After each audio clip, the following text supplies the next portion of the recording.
Love story o content lang? Pinay-influencers na nagpakasal sa foreigner na uwi sa hiwalayan.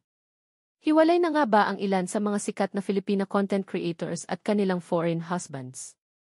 Viral ngayon ang kwento ni Jessa Dal at Axel. Geraldine, isang Filipina mula Kawayan, Isabela, ay nakilala si Josh Blackman, isang Australian nurse, at nagsimula silang gumawa ng content tungkol sa kanilang intercultural married life. Mabilis silang sumikat sa social media dahil sa wholesome at feel-good content nila, kwento ng pamilya, parenting, at cultural mix. Umabot sa higit 5.4 million followers sa Facebook ang kanilang fanbase.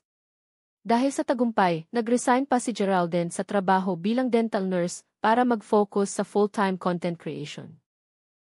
Naging viral din ang kanilang mga anak na sina Jet at Nemo, na madalas bida sa kanilang reels, mula sa nakakatawang parenting struggles hanggang sa family adventure sa Australia at Pilipinas. Pero noong Pebrero 2025, nagulat ang kanilang mga fans nang kumpirmahin ni Geraldine na hiwalay na sila ni Josh. Ang huling lumabas na video ni Josh kasama si Geraldine ay noong Pebrero 15, ngunit lumabas na iyon pala ay repost mula 2023, dahilan para mas lumakas ang hinala ng mga netizens na matagal na silang may problema. Sa kanyang emosyonal na pahayag, inamin ni Geraldine na si Josh ang nagpakilala sa kanya sa Christian faith at malaking parte siya ng kung sino siya ngayon. Anya, without him, I wouldn't be the same.